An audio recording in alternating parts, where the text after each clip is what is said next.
Dia 21 de fevereiro, dia chuvoso aqui em São Paulo. Choveu a tarde inteira e hoje chovendo ainda mais. Mas não viemos aqui para falar de tempo, né? Viemos falar aqui de economia, de mercado financeiro e saber como isso impacta no nosso bolso. E vamos começar então. O que que aconteceu aí nessa semana nos Estados Unidos? Começamos a semana já com feriado, César?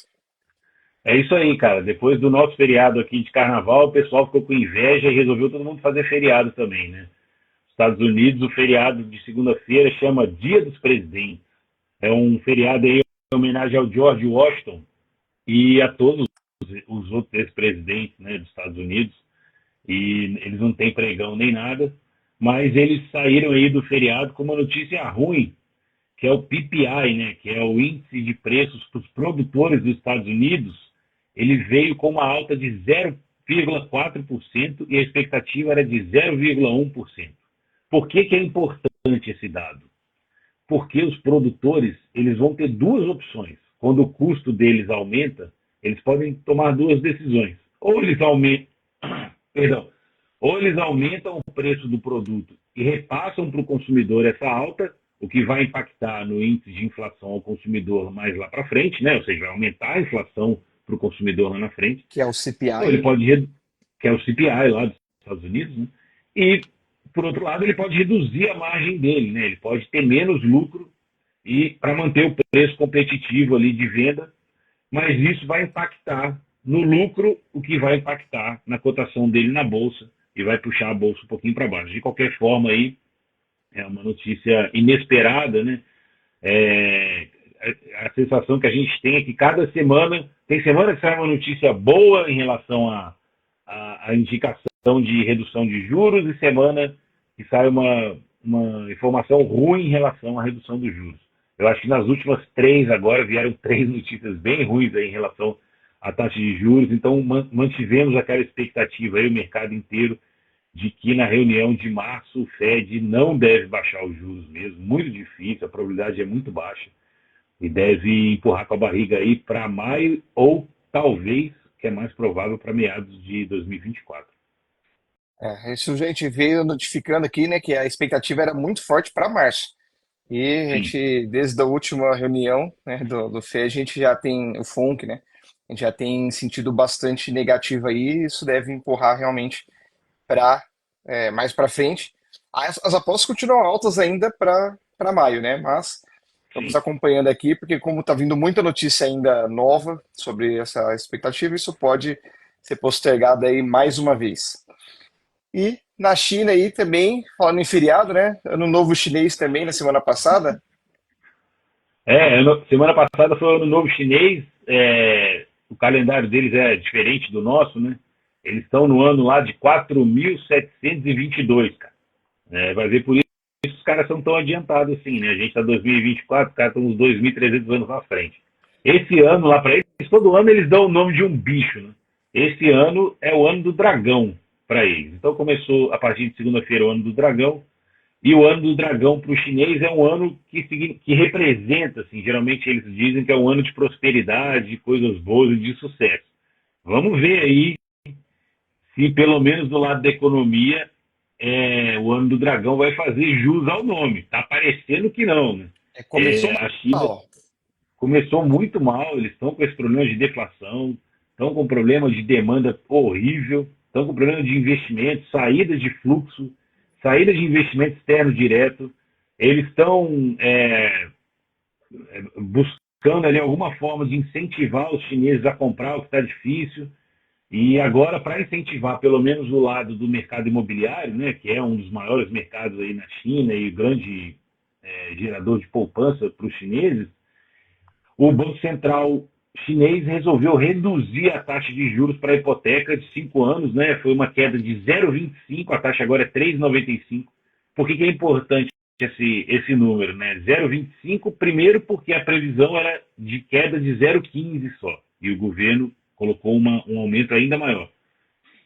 Foi o primeiro corte na taxa desde 2023, de junho de 23, então a taxa estava estável, agora eles resolveram cortar, né, para incentivar as pessoas a pegar mais empréstimos para comprar mais imóveis, para ver se dá algum jeito ali, se começa, né, a resolver o problema imobiliário, e é a maior alta unitária, né? A maior alta desde 2019, quando essa taxa foi criada, né? Uma taxa específica para hipoteca de imóveis. Então, assim, os chineses estão toda semana também, a gente vem acompanhando, toda semana eles estão fazendo uma medida diferente para ver se incentiva ali o investimento e o consumo dos chineses. Está difícil, né? A gente vai falar um pouquinho também do Japão aqui, e é uma situação assim que se assemelha muito em alguns sentidos. É, vamos ver quem ele vai. Talvez esse dragão ainda tá só um lagartinho, né? Vamos ver se ele desenvolve aí até o final do ano. O César caiu. Vamos aguardar. Oi, César, voltei. tá ouvindo? Voltou, imagina. É, deu um pique aqui de.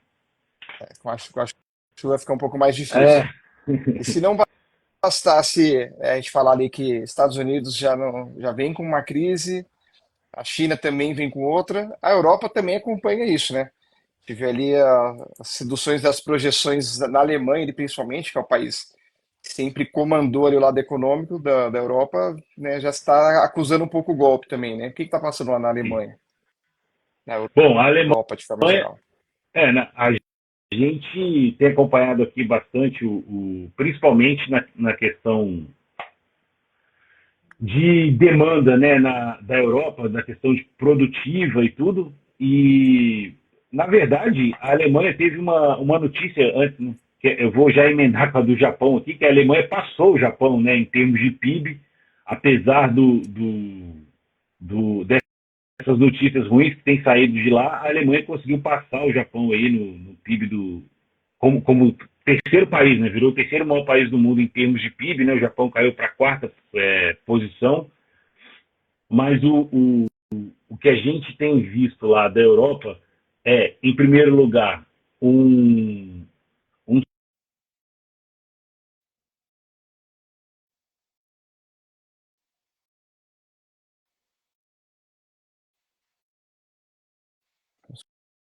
Alguns probleminhas técnicos. oi, Oi, oi. César, voltou aqui. Tá com muita chuva aqui, tá dando um pique de luz aqui. Não tem problema, pode seguir seu raciocínio. Você falava ali que sobre o Japão ter perdido o posto para a Alemanha. Isso, o Japão perdeu o posto, né, de terceira maior economia do mundo para a Alemanha. É uma questão. O Japão tem enfrentado muitos problemas na sua economia ali, em questão de gastos de gasto da população, né? Eles tiveram um problema muito grande nos anos 80, 90, com questão também de imóveis. Eles tinham muita poupança em imóveis, de repente a bolha de imóveis do Japão estourou, todo mundo perdeu tudo que tinha juntado a vida inteira, né? Os imóveis se valorizaram, perdendo tudo. E daí para frente o japonês virou um super poupador, né? Ele não aceita gastar mais, né? E não tem taxa de juro baixa, né? A taxa de juro deles hoje é negativa, a taxa de juro real negativa, não tem que faça os caras gastarem, investirem, apesar de ter um PIB enorme, né? Só que ao mesmo tempo, quando todas as taxas de juros do mundo estão bem altas e a do Japão está bem baixa, eles perdem entrada de capital e o ien se desvaloriza. Foi essa desvalorização do ien que puxou o Japão para a quarta economia, dado que o PIB é calculado em dólares, né? Então, em ien ele tem subido até um pouquinho, mas na hora de fazer a conversão ali, como teve essa desvalorização, o, houve essa ultrapassagem da Alemanha, assim, mas talvez muito por uma questão mais técnica do que de produção mesmo, mas é algo que a gente tem que ficar de olho, principalmente porque a Índia está ali na cola também, se eu não me engano, em quinto ou sexto, mas está por ali e vem subindo e crescendo a produção de forma assim, intensa e recorrente. Conta ainda com o bônus demográfico, né? Que daqui a pouco vai impulsionar ainda mais. E conta ainda com o bônus demográfico, que não para, né? Não. A população já passou da China, a China está se reduzindo, né? Teve uma redução ano passado e a da Índia só aumenta, apesar da gente saber que ainda é um país muito pobre, que né, a maior parte da população vive ali na linha ou abaixo da linha da pobreza, mesmo assim é muita gente, né, para consumir, muita gente para participar da economia e sobra aí bastante produção para muita gente ainda. A diferença é que há bastante tempo já, né? Mas a China ela teve ela cortou o incentivo, né, para que as famílias tivessem filhos, né? Tentaram retomar isso agora, mas já estava na cabeça ali das pessoas, a cultura já tinha sido implementada e que as pessoas não quiseram mais ter filho, então no máximo tem um filho, né? E aí, quando a gente faz a conta, se ser um casal, são duas pessoas, tem um filho, já vai diminuir automaticamente, né? Então, agora estão até pedindo para que as pessoas tenham pelo menos dois filhos, mas se possível tenham três, né? Isso já É, está invertendo. E na Índia isso não precisa, né? Na Índia é comum as pessoas, as famílias têm muitos filhos, e pelo visto a ideia é continuar tendo bastante filho. e no Japão isso também aconteceu, né? Eles tiveram um problema demográfico lá grande, eles têm ainda, né? É uma população extremamente envelhecida, é uma população que a maior parte dela já está aposentada ou em via de aposentar, né? Então ela não produz mais tanto como é, pro, as pessoas mais jovens produzem, e ao mesmo tempo tem um pedaço de gasto, né?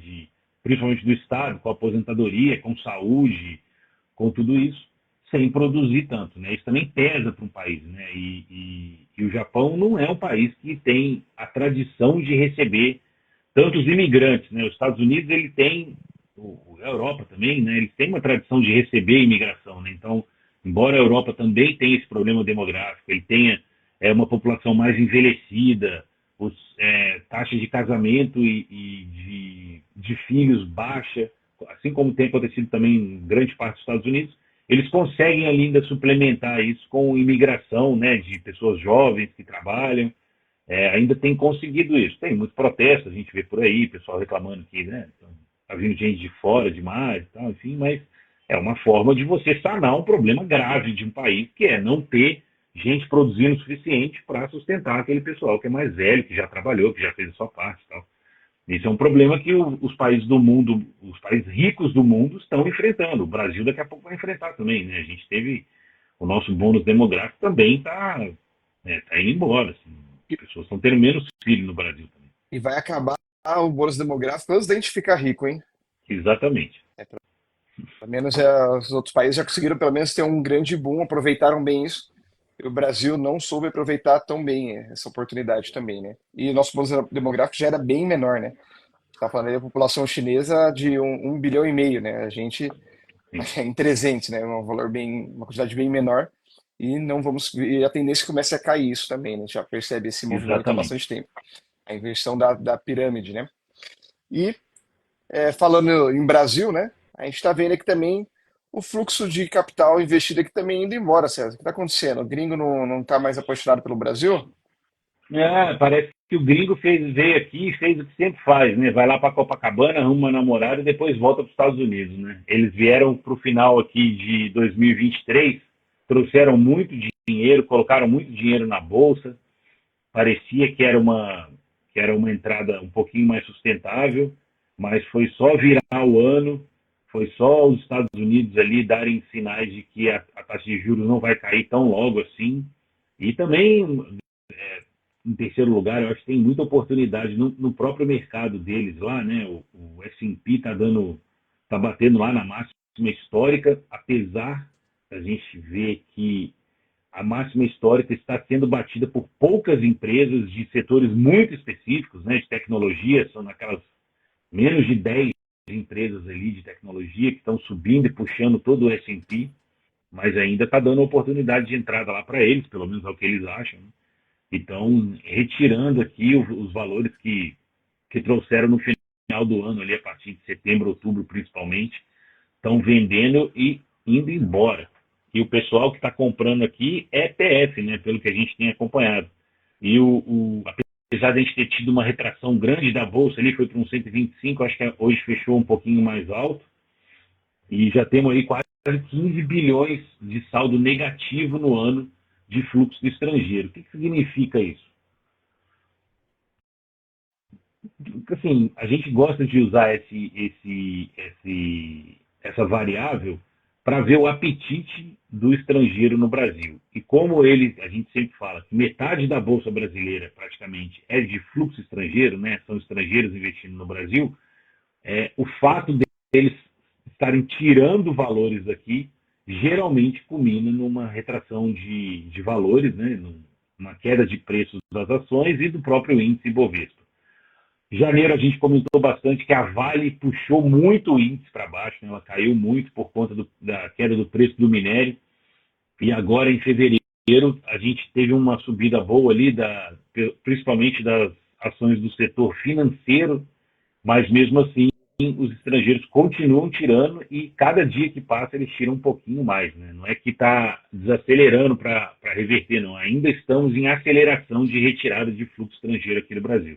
É, vamos acompanhando aqui, porque de fato isso preocupa, porque o gringo ele é muito importante para o tamanho da nossa bolsa, né? A nossa bolsa ela é muito pequena em tamanho, né, de movimentação, quantidade, o volume de movimentação que a gente tem aqui, nem se compara com a dos Estados Unidos, né? Então, além da gente que mesmo, os próprios investidores, pessoas físicas, já não serem tão ativos assim quanto em outros lugares, e a gente conta muito com a movimentação do gringo aqui, porque faz bastante peso. Porque quando a gente fala gringo também, parece que tá vindo o John tá operando ali, né? Mas são as grandes instituições, grandes bancos, fundos de previdência, então tudo isso muda bastante, que impacta bastante na nossa bolsa.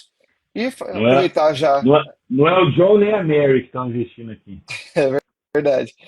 E aproveitando já que a gente está falando ali, né, do John, falando da Mary, falando do gringo, e falando também dessa questão de riscos, né, de volumes e aplicações, trazer uma curiosidade aqui da semana é a história de uma asset, né, de um Um gestor de fundo. fundos, um gestor de fundos lá dos Estados Unidos, e que mostra ali que realmente a gente precisa tomar cuidado e fazer diversificação do nosso patrimônio, fazer todo aquele cuidado que a gente sempre fala da diversificação e mitigação de riscos, né? Então, é um fundo que ele chama LTCM, né, que é o Long Term Capital Management. Esse fundo ele ficou muito conhecido porque ele foi fundado, né, primeiro por pessoas de mercado que eram muito renomadas, mas que colocaram ali junto com a gestão do fundo três pessoas, duas pessoas que eram muito relevantes, né, para a história da economia. Isso voltar um pouco aqui, quem não sabe, quando a gente fala de opções, né, no mercado de derivativos, tem algumas contas muito complexas, né, coisas que não são tão triviais, que a gente até explica para alguns clientes aqui quando a gente vai fazer esse tipo de operação, mas para poder chegar no preço justo de uma opção, teve dois gênios ali, né, que a gente presenciou ali, que se tornaram prêmios Nobel de Economia, que era o Black e Scholes. Infelizmente o Black já tinha morrido um pouco antes, mas eles pegaram o Scholes e uma terceira pessoa, que é o Merton, que ele participou também desse momento. Eles desenvolveram quase que em conjunto ali, né? Eles foram é, até dizem ali que tem coisas que um roubou informação de outro, tem algumas polêmicas aí que a gente não sabe dizer exatamente o que aconteceu, mas fato é que os três participaram dessa forma. E eram três gênios ali que conseguiram desmistificar ali esse mercado e, e com cálculos matemáticos, estratégias que olhavam muito para o histórico, eles começavam a identificar qual que era a previsão do mercado e como que eles conseguiriam eliminar alguns riscos e garantir retornos substanciais para os fundos dele. E a ideia era genial. No começo, o fundo teve um sucesso astronômico, né? Eles conseguiram captar muitos clientes, muito investimento para isso. E, o histórico do fundo ele vem provando que, de fato, a história que o modelo matemático deles era muito factível. Só que acontece ter uma coisa que a gente chama de risco de cauda, né? Aqueles riscos que ninguém está esperando nada, que é muito improvável de acontecer, mas o problema é que, apesar de difícil, ele acaba acontecendo, né? E a gente teve ali no final dos anos 90, ali em 97, a crise dos tigres asiáticos. Em 98, a gente também teve a crise da Rússia, né? Que culminou também no default da Rússia, que ela acabou dando calote. Isso fez um efeito dominó no mundo inteiro, que acabou trazendo um monte de problema para o mercado financeiro global. Tanto que até o Fed teve que intervir, né? O Fed de Nova York ele interviu para evitar um colapso, né? Porque o que ele fazia, né? É um fundo que ele trabalhava com alavancagem. E quando a gente fala de alavancagem, você precisa, como você está colocando, arriscando mais do que você tem, ele pede garantias para isso. E acontece que chegou um momento com essas crises que eu acabei de citar, o, era necessário que eles colocassem mais ativos em garantia, ou seja, eles precisam disponibilizar ativos para colocar garantia. Se eles não garantissem, é necessário que sejam zeradas essas operações para estancar ali o Liquidado. prejuízo. E, eventualmente, ele consegue postergar um pouco disso e aí o mercado normaliza, recupera. Só que talvez não, às vezes pode ser que caia mais ainda. Só que se você não tiver como honrar com essa margem de garantia, infelizmente você zera a posição. Infelizmente ou felizmente, né? Você zera a posição e acaba assumindo ali todo o prejuízo. E foi o que aconteceu, né? A gente eram, né, gênios ali, pessoas que eram muito inteligentes, que dominavam o mercado, mas que acabaram tendo alguns problemas de gestão de risco. E aí vimos gênios nobéis de economia conseguir quebrar um fundo bilionário de uma forma muito rápida, né? Não teve nem tempo direito de processar. E fica a lição aqui, né, que a gente tem que ter sempre prudência e humildade para respeitar que os mercados são complexos, que os riscos existem, que é importante Isso. fazer a gestão de risco, fazer a diversificação e aproveitar as oportunidades dentro dos seus limites, né, dentro do seu apetite, mas também dos seus limites. Eu acho que a lição que ensina para a gente é principalmente nada é tão bom assim no mercado, né? O mercado tem seus benchmarks, ele tem suas âncoras e a gente e geralmente o que ancora o retorno dos ativos são as taxas de juros, é, as taxas de juros estatais, né? As taxas de juros dos governos. E essas taxas de juros elas têm um risco que é considerado muito baixo. Você quer ganhar mais do que essa taxa, você vai ter que assumir o risco. Então, quanto a proporção é muito próxima ainda. Quanto mais retorno você tiver, teoricamente mais risco você vai ter que assumir. Até você não só estar usando o seu dinheiro, como você pode utilizar de outras ferramentas, que uma delas é a alavancagem, né? Você investir mais do que você tem e deixar a garantia ali, como o professor falou, mas em 4 anos, né, o pessoal descobriu mais ou menos qual que era ali a estratégia do fundo, começou a replicar o que eles, os spreads que eles conseguiam desapareceram e eles tiveram que arcar com isso. Não só eles tiveram que arcar, mas o próprio Fed, né, juntou 16 bancos ali para botar dinheiro no fundo e não foi para botar dinheiro para ele melhorar, não. Esse dinheiro que entrou desapareceu como garantia, né? Ele sumiu. Era só para não quebrar, né? Só para não ter um problema ali com os títulos americanos que eram a garantia do fundo nas operações. Só para não ter uma crise sistêmica, né, para não Exato. expandir para todo mundo e permitir que só o fundo, só a LTCM quebrasse e não todo o mercado, que aí seria um negócio catastrófico, né? E seria alguma coisa parecida com até a crise de 29 ali que ia quebrar, meio que põe tudo no chão de novo e começa do zero.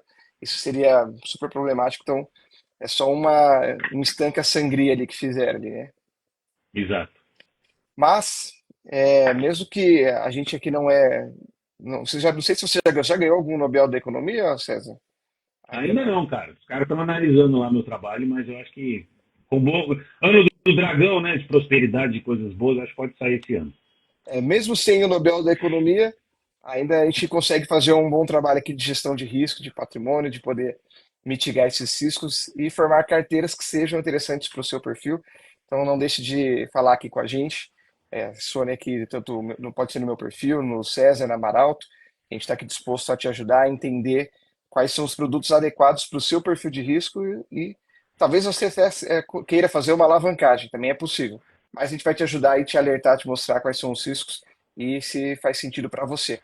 Então, ficamos aqui à disposição. César, obrigado mais uma vez por essa Valeu, semana. professor. Semana que vem estamos de volta. Valeu, até mais. Um abraço.